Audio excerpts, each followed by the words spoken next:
KKN agak sulit kalau dilakukan via Zoom ya. Lebih jatuh cinta dalam tanda kutip ya pada sosok Badarauhi. Harap pacar Anda akan teriak ketakutan sambil memeluk Anda sepertinya tidak akan terjadi. Kecuali memang pacarnya yang overacting. Kalau ada tokoh ayu menggunakan aji selendang hijau, ya rasanya kurang greget. Suasana mendadak sunyi hening, berganti dengan suara mesin motor. Adegan ini yang paling saya sukai. Sing jenenge jauh.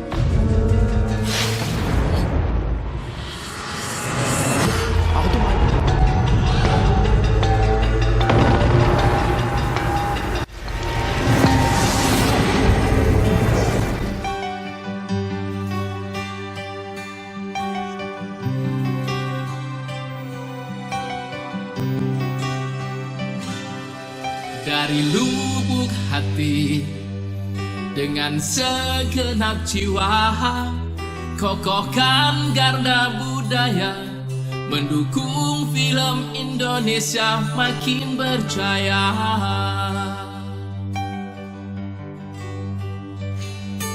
Mari berkarya dengan sejuta makna, mari menonton sesuai usia yang telah diluluskan LSM.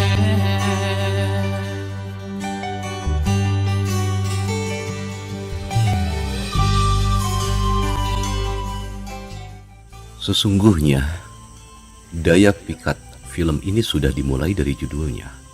Pemilihan nama Desa Penari dapat membangun imajinasi tentang ekspresi keindahan yang juga hampir selalu dikaitkan dengan hal mistis.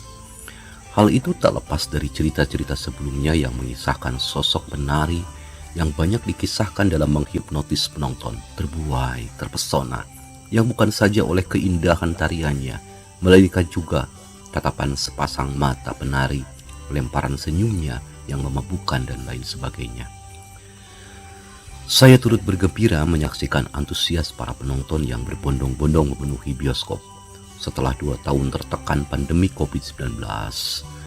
Jadi pencapaian jutaan penonton film KKN di Desa Penari tentunya dapat menjadi spirit bagi kelanjutan kejayaan film Indonesia.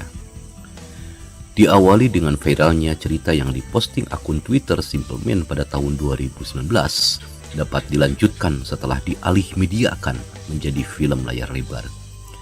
Meski harus tertunda penayangannya beberapa tahun ya akibat pandemi, tetapi tak menyurutkan masyarakat pecinta film untuk menyaksikannya saat ini.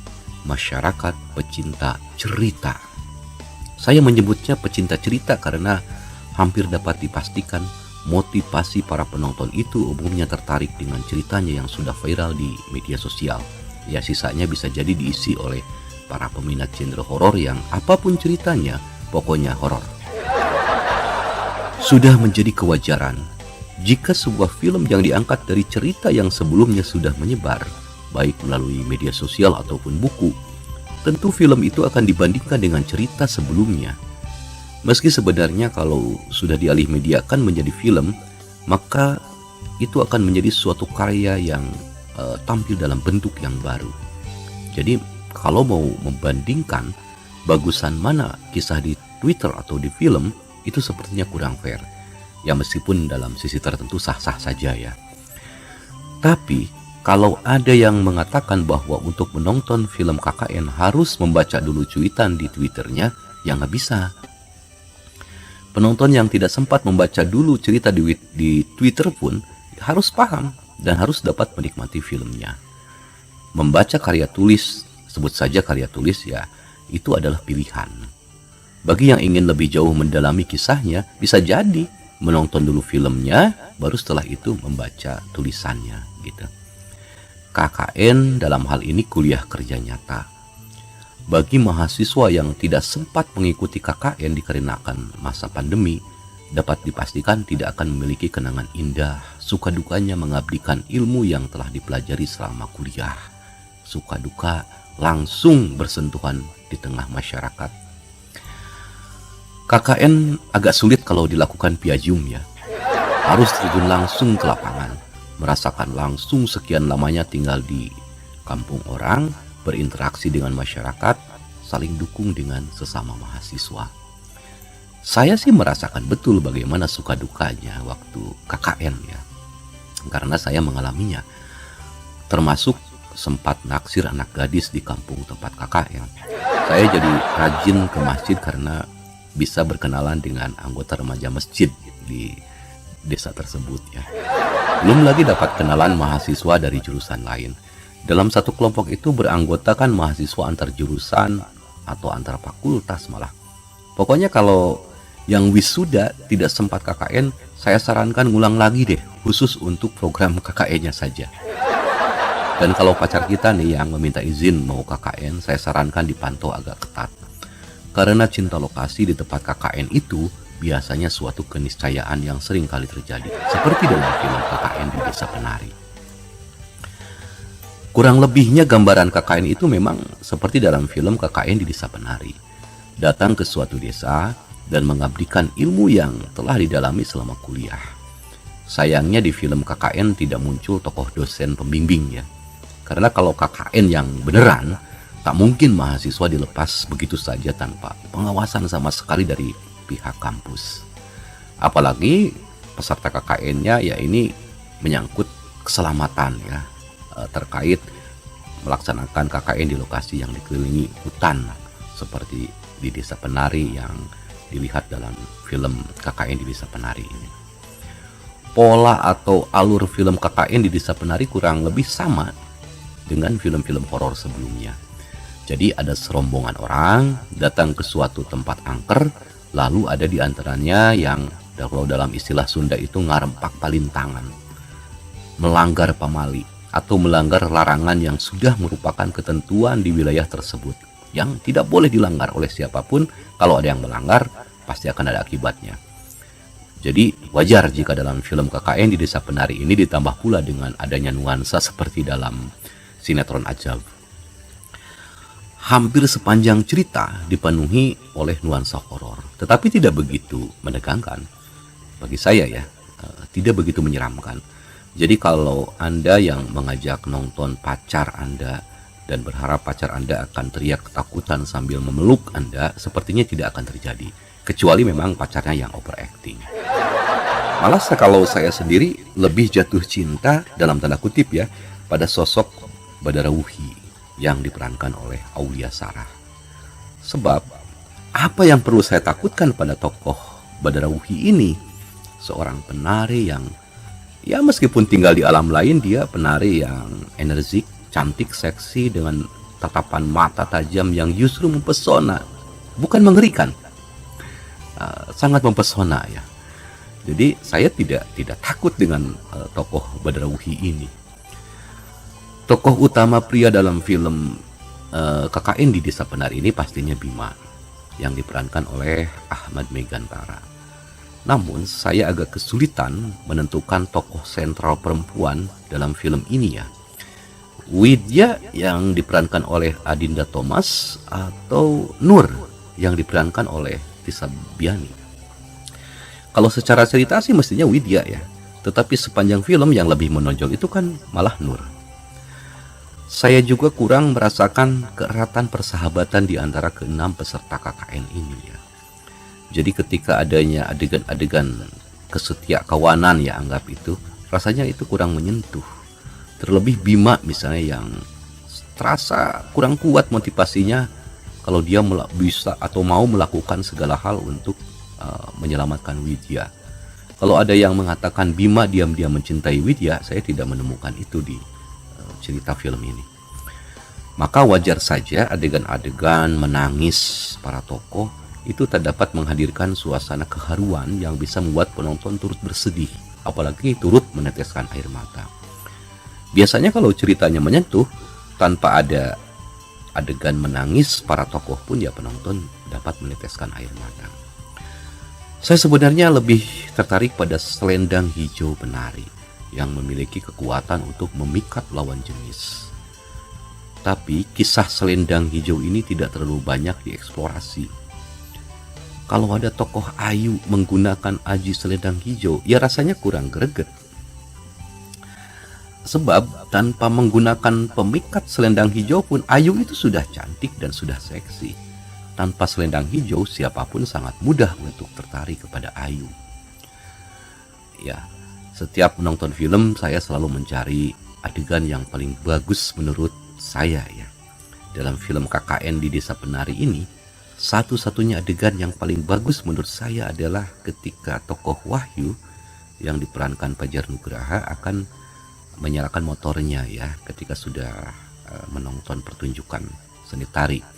Suara mesin motor serentak menghentikan keriuhan pertunjukan tari tersebut.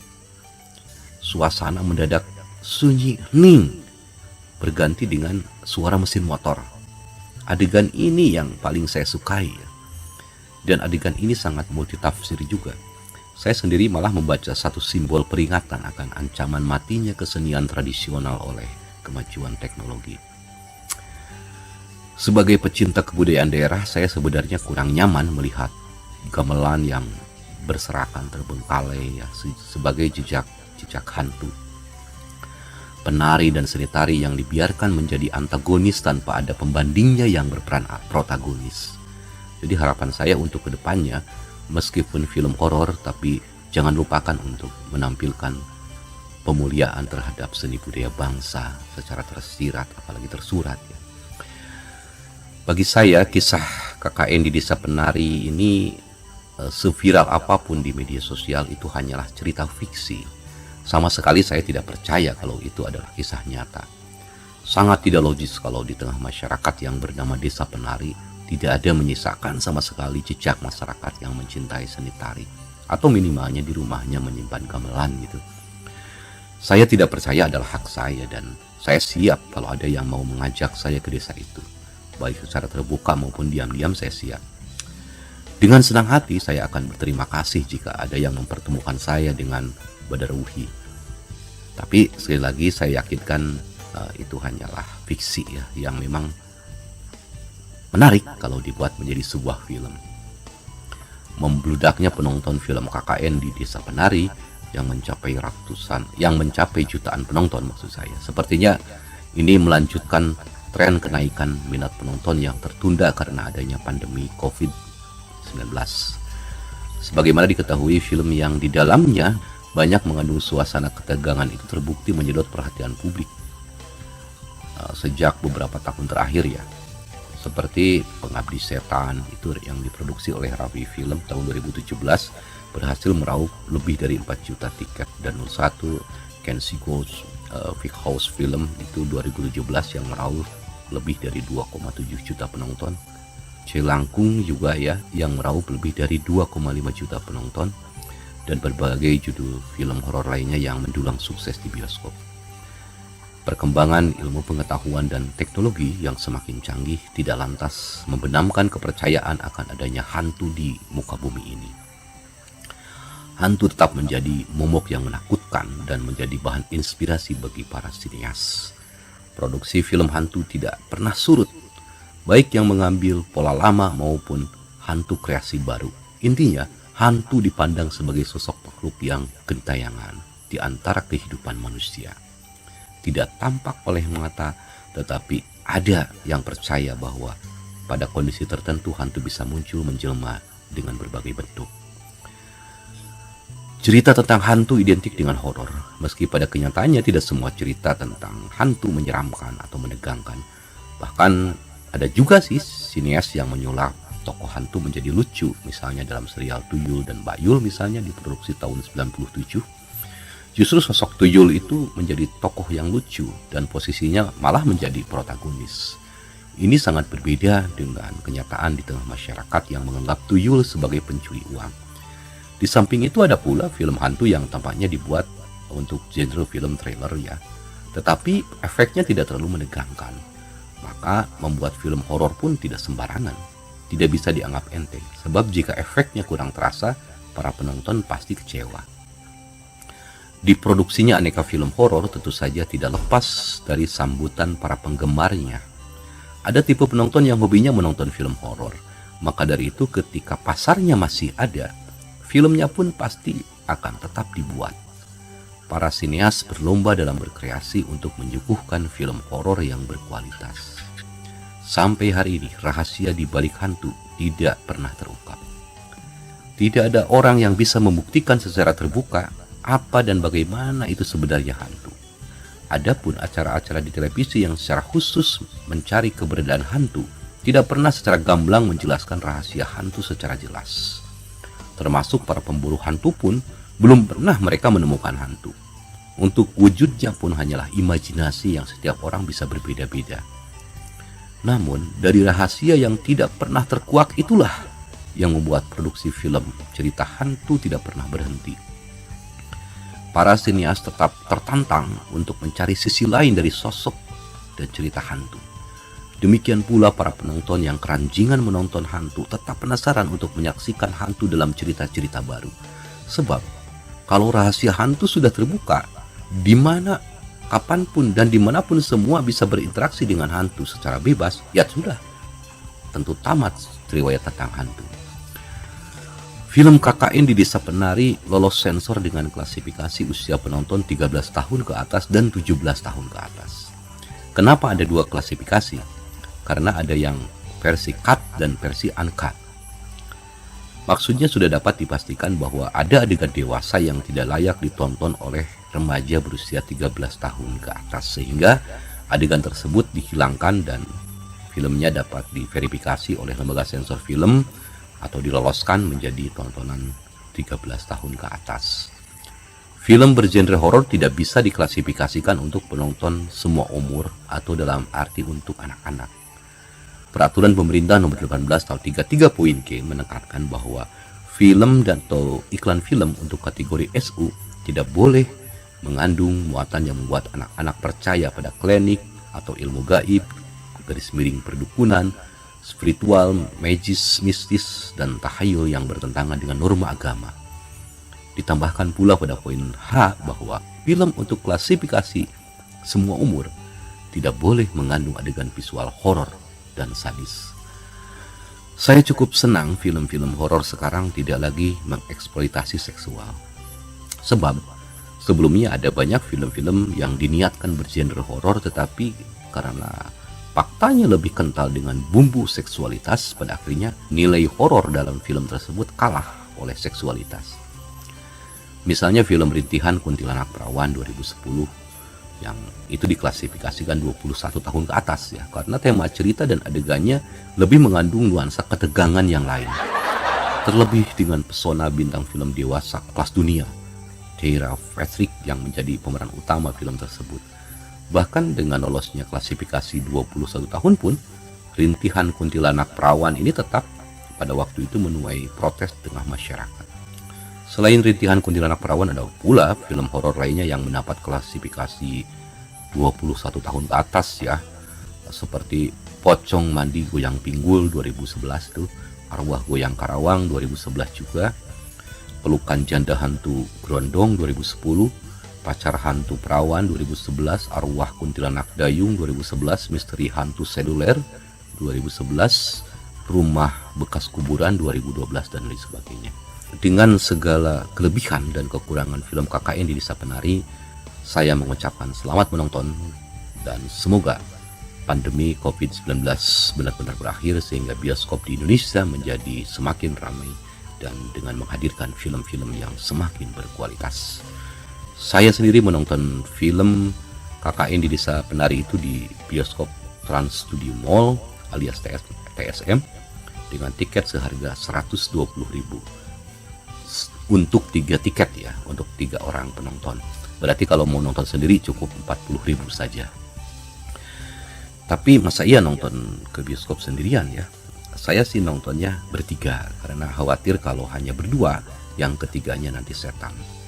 Kalau bertiga paling tidak setan akan berpikir ulang untuk menjadi yang keempat. Karena kalau kita naik lift pun lantai 4 itu suka diganti dengan nomor 3A. Kalau manusia saja menghindari angka 4, apalagi setan. Mari berkarya dengan sejuta makna. Mari menonton sesuai usia. yang telah diluluskan LSF.